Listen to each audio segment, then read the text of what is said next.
नमस्कार. हिंदुस्तान पोस्टमध्ये आपल्या सर्वांचं हार्दिक स्वागत आहे. मी चंद्रशेखर नेने, आंतरराष्ट्रीय घडामोडींचा अभ्यासक. कालच एक व्हिडिओ मी अपलोड केला होता. इराणवरती जो हल्ला चालू आहे सध्या, अमेरिका आणि इस्रायलचा संयुक्त हल्ला. तो व्हिडिओ आपल्या पुढे आज सकाळी लोड झाला. काल लोड नाही होऊ शकला. काल उशिरा केला होता व्हिडिओ.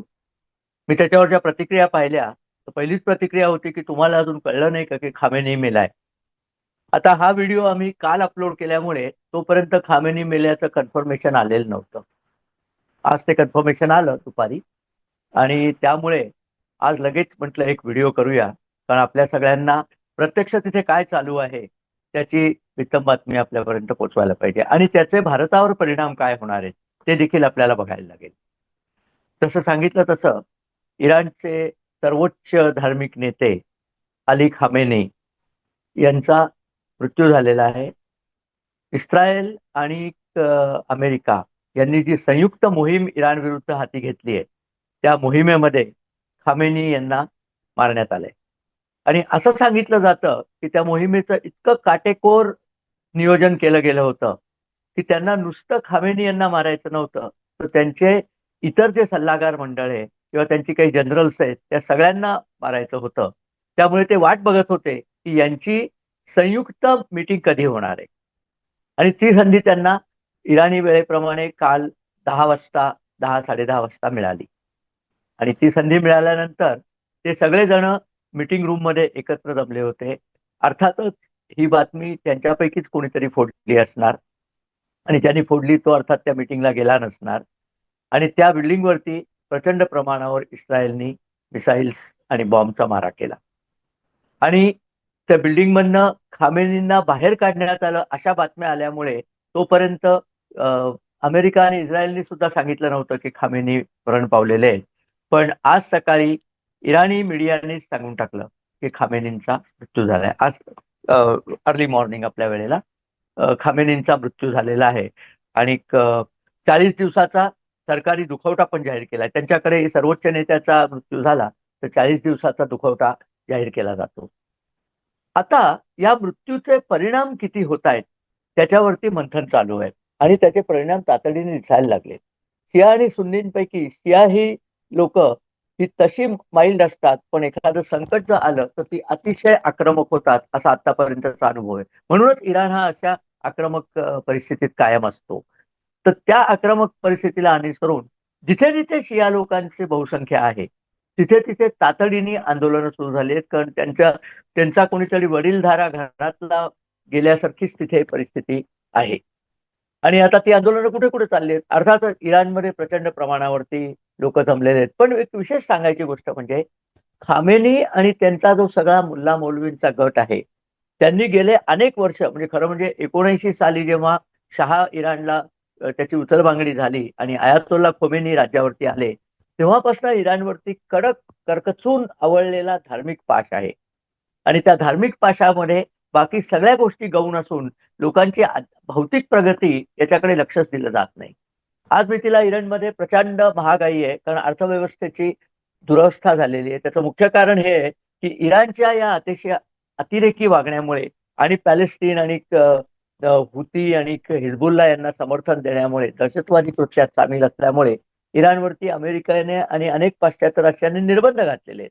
त्या निर्बंध घातल्यामुळे इराणला नवीन तंत्रज्ञान मिळत नाही, त्यांचा माल विकायला अडचण होते, अनेक त्रास होतात आणि त्यांनी आर्थिक संकटात इराण सापडलेला गेले अनेक वर्ष. आणि आता तर संकट भयावह स्वरूपात पुढे आलेलं आहे. परंतु एकदा कट्टरता स्वीकारली ना की तुम्हाला या असल्या गोष्टी दिसतच नाहीत. आणि तसंच थोडंसं सध्याच्या इराणमध्ये झालंय असं म्हणायला जागा आहे. कारण इराणमध्ये प्रचंड प्रमाणावर शोकाच्या मिरवणुका निघतायत की आमचा खामेनी गेला, आमचा खामेनी गेला. परंतु त्याचबरोबर सामान्य इराणी लोक जे आहेत, मध्यमवर्गीय आहेत, त्याला या सगळ्याचा वीट आलेला आहे. या धार्मिक सगळ्या कर्कतून बांधलेल्या दोरखंडांचा त्यांना वीट आलेला आहे.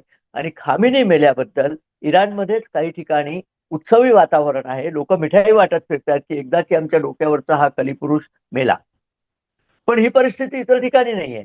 इराक मधल्या शिया लोकांनी लगेच आंदोलन करायला सुरुवात केली. पाकिस्तान मधल्या शिया मुसलमानांनी आंदोलन करायला सुरुवात केलेली आहे. काश्मीरमध्ये बहुसंख्य काश्मीरी मुस्लिम हे शिया असतात. मी जेव्हा काश्मीरला गेलो होतो 2007-8 साली, तेव्हा सुद्धा मी पाहिलं होतं की तिथे खोमेनीचे फोटो लावलेले कितीतरी पोस्टर होते. ते सगळे त्या खोमेनीचे भक्त आहेत. कारण मुळात काश्मीरात जो इस्लाम आला, तो शिया जे सुफी संत होते, शिया सुफी संत, ते इराणमधनं आले आणि ते काश्मीरमध्ये आले. काश्मीरचं जे प्रसिद्ध वाजवान म्हणून जेवण असतं ना, ते 26 प्रकारचे वेगळे वेगळे नॉनव्हेज डिशेस असतात, ते इराणी पद्धत आहे सगळी. तर काश्मीरवरती इराणचा खूप पगडा आहे.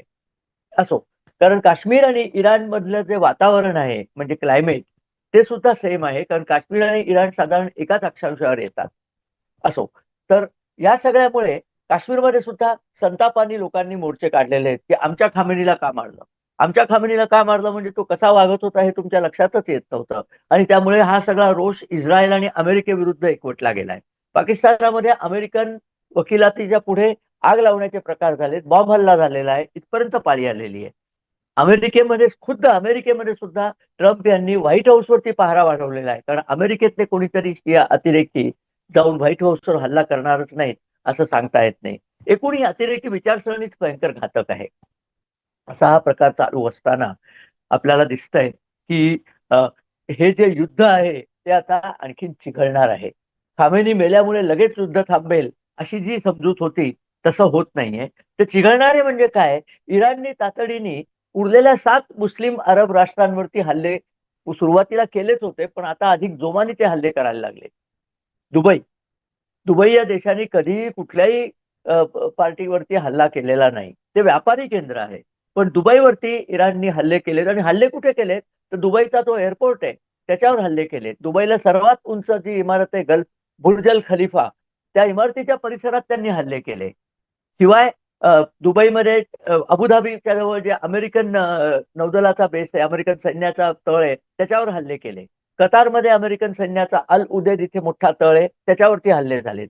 बहारीनमध्ये अमेरिकेच्या 5व्या नौदलाच्या विभागाचं हेडक्वार्टर आहे, तिथे हल्ले झालेत. अर्थात अमेरिकेच्या तळावर हल्ले करणं ही गोष्ट सोपी नसते, कारण अमेरिकेमध्ये अशा प्रकारच्या हल्ल्याला विरोध करणारी क्षेपणास्त्र प्रणाली मौजूद असतात. पॅट्रिएट वगैरे जी क्षेपणास्त्र, त्या क्षेपणास्त्राची आपली कामगिरी बजावलेली आहे. इस्रायलवर तर काय विचारता, धडाधड हल्ले केलेत. पण इस्रायलकडे सुद्धा आयर्न डोम आणि डेव्हिल स्लिंग आणि अशा ज्या 3 लेव्हलच्या प्रणाल्या आहेत, त्या प्रणालीने त्यातले बहुतेक हल्ले निकामी ठरवलेले आहेत. पण हे हल्ले करण्या इतकं अजून इराणमध्ये बळ आहे, हे अमेरिकेच्या लक्षात आलंय. आणि त्यामुळे ट्रम्प यांनी तर घोषणाच केली की तुम्ही अमेरिकेच्या विरुद्ध आघाडी उघडली आहे, आता तुम्हाला जन्माची अद्दल घडेल अशा प्रकारचा हल्ला, जो पूर्वी कधी पाहिला नव्हता कोणी, अशा प्रकारचा भयानक हल्ला आम्ही करणार आहोत. आणि इकडे आता परवापर्यंत अमेरिकेची भूमिका अशी होती, इस्रायल आणि अमेरिकेची, की इराणची जी सैनिकी तळ आहेत किंवा अण्वस्त्र बनवण्याकरता जे तळ आहेत त्याच्यावरती फक्त हल्ले करायचे, इराणी सामान्य शहरांवरती हल्ले करायचे नाहीत. पण आता तो संयम राहीलच असं सांगता येत नाही. उद्या जर अमेरिकन वकिलातीवरती हल्ले झाले, ते चालूच आहेत सध्या, तर अमेरिका कदाचित तो संयम झुगारून देईल आणि सरसकट इराणला भाजून काढण्याकडे अमेरिका अ, आपले हल्ले वाढविल. हल्ल्याची व्याप्ती एकदा वाढली की सगळ्या पश्चिम आशियामध्ये ते हल्ल्यांची व्याप्ती पोचते. आणि आता तुम्ही पाहिलं असेल की दुबईचा नुसता हवाई तळ बंद नाहीये, इराणची हवाई सीमा बंद आहे, कुवेतची हवाई सीमा बंद आहे, सौदी अरेबियाने सुद्धा आपली हवाई सीमा बंद करायची घोषणा केलेली आहे. याचा अर्थ सगळीकडे व्यवसायावरती फार मोठं बंधनं येतात. हवाई प्रवासच होऊ शकत नाही. आपले कितीतरी भारतीय तिथे काम करायला गेलेले असतात, त्यांना घरी यायचं असतं किंवा आता पळून यायचं असतं, पण हवाई सेवा सध्या बंद आहेत. पुन्हा कधी सुरू होतील कोणाला सांगता येत नाही. क्रूड ऑइल, कच्चं तेल, कच्च्या तेलाची किंमत ऑलरेडी वर चाललेली आहे. $100च्या आसपासची किंमत पोहोचलेली आहे, $60 आणि $70 असताना प्रति बॅरल. त्यामुळे तिथे पुन्हा भाववाढ सुरू झाली. आणि एकदा कच्च्या तेलाची भाववाढ सुरू झाली की सगळ्या जगामध्ये भाववाढीचा फार मोठी एक लाटच येते. कारण अनेक गोष्टी कच्च्या तेलावरती अवलंबून असतात. कच्च्या तेलाचं जे रिफाईंड आपण पेट्रोल वापरतो, त्या पेट्रोलमध्ये ट्रान्सपोर्ट होतो, त्या ट्रान्सपोर्टवरती अनेक गोष्टी अवलंबून असतात. आणि इथे भाव वाढले की त्याचा परिणाम संपूर्ण बाजारपेठेवरती होतो. आणि आणखीन एक गोष्ट होते, आपण बघितलं असेल, सोन्याचा भाव वाढलेला आहे. कारण लोक अशा अनिश्चित काळामध्ये कागदी पैशापेक्षा सोन्यावर जास्ती भरोसा ठेवतात. त्यामुळे सोन्याची विक्री वाढलेली आहे. सोन्याची विक्री वाढली की पुरवठा जर तितकाच असला तर साहजिकच किंमत वाढते. तो प्रकार सुद्धा सुरू झालाय. आपण काय करायचं भारतीय लोकांनी, 2 गोष्टी. एक तर भारत सरकारने अतिशय संयमी भूमिका घेतलेली आहे. सुरुवातीपासूनच भारत सरकार सांगत होतं की इराण आणि अमेरिका दोघांनी लढाई करू नका, एकमेकांशी बोला. बोलून हा प्रश्न सोडवा, तसं काही झालेलं नाहीये. कारण ती लढाई होणं जवळजवळ निश्चितच झालं होतं. एवढी मोठी विमानवेधी नौका, विमानवाहू नौका प्रचंड मोठ्या आणल्या जेव्हा, तेव्हाच नक्की झालं होतं की अमेरिका ही लढाई केल्याशिवाय आता इथनं परत जाणार नाहीये. अमेरिकेला या लढाईमध्ये किती चान्सेस आहेत? भरपूर चान्सेस आहेत. कारण इराणकडे एअर डिफेन्सच नाहीये. इराणकडे स्वतःला वाचवण्याची फारशी काही शक्यता नाही आहे. तर अमेरिकनच्या हेवी बॉम्बर्सनी जर आता इराणवरती स्वारी केली तर इराणची स्थिती अतिशय गंभीर होणार आहे. इराणी लोकांची स्थिती ती गंभीरच होणार आहे. इराणी लोक हे पूर्णपणे त्यांच्या खुलचट आणि हेकट अशा धार्मिक रूढीमध्ये बांधले गेले असल्यामुळे त्यांना याच्यातनं सुटका नाहीये. इराणची स्थिती वाईट वाईटच होत जाईल.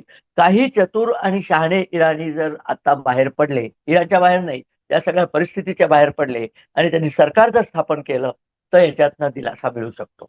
अमेरिकेची ती इच्छा आहे, त्याला रेजिम चेंज म्हणतात किंवा सरकार तख्तापलट ज्याला म्हणतात, तो तख्तापलट घडवण्याची अमेरिकेची इच्छा आहे. अमेरिकेला वाटलं खामेनी मेल्यानंतर आपल्याला सोपं जाईल, तसं होताना दिसत नाहीये. खामेनी जरी मेलेला असला तरी त्याचा मुलगा मुश्ताबा, त्यालाच खामेनीच्या जागेवर बसवण्यात आलेला आहे. तो त्या जागेचा एक दावेदार होता, त्याला त्या जागेवर बसवलंय आणि पुन्हा आम्ही लढू, कायम लढत राहू, अशा प्रकारच्या घोषणा इराणमधनं होत आहेत. उलट पक्षी काही लोक हेही म्हणतात, बरं झालं म्हातारा गेला, त्यांनी इराणला अवरुद्ध करून ठेवलं होतं, तो गेल्यामुळे इराण मुक्त होईल.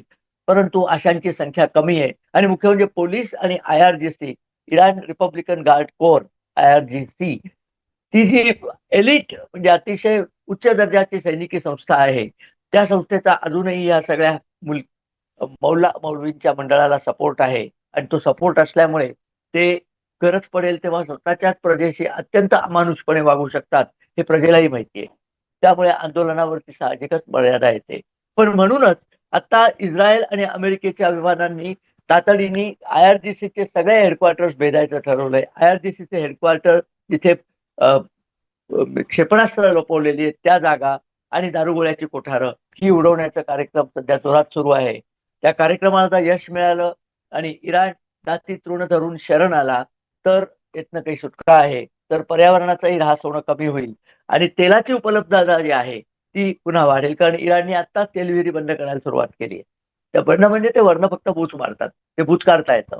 तर अशी परिस्थिती सध्या झालेली आहे. अतिशय अस्थिर वातावरण आहे. भारताने म्हटलं असं सामंजस्याची भूमिका घेतलेलीच आहे. भारताच्या भूमीवरती पाश्चात्य देशांकडनं संशयता निर्माण करण्यात आलेला आहे, पण आपण त्याला बदलेलो नाही आहोत. आपल्या या भूमिकेतनंच दोन्ही बाजूंचं यश येऊ शकतं अशी आपली खात्री आहे. बघूया पुढे काय होतं ते. आता बोलता बोलताच घटना बदलत चालल्या. दुबईवरती आणखीन बॉम्ब पडलेले आहेत. इतर ठिकाणी सुद्धा आता बॉम्बस्फोट व्हायला सुरुवात होईल. शिया लोकांची डोकी इतकी फिरलेली आहेत की ते स्वतःच्या सरकारचे वाभाडे काढायला वेगळ्या वेगळ्या देशात पुढे येतात. त्याचा सुद्धा कंट्रोल आता करायला लागेल. तो पंतप्रधान नरेंद्र मोदी आणि त्यांचं मंत्रिमंडळ, त्यांना पूर्वीपासून माहिती होतं की ही घटना होणार, तर ते तयारीतच आहेत. आता काय काय होतं, काय काय उलगडा होत जातो ते बघायला आपण उत्सुकच आहोत. आपल्याप्रमाणे मीही उत्सुक आहे. जशा जशा नवीन माहिती मिळेल तसं तसं आम्ही नवीन व्हिडिओ अपलोड करू. व्हिडिओ बघितल्याबद्दल धन्यवाद आणि नमस्कार.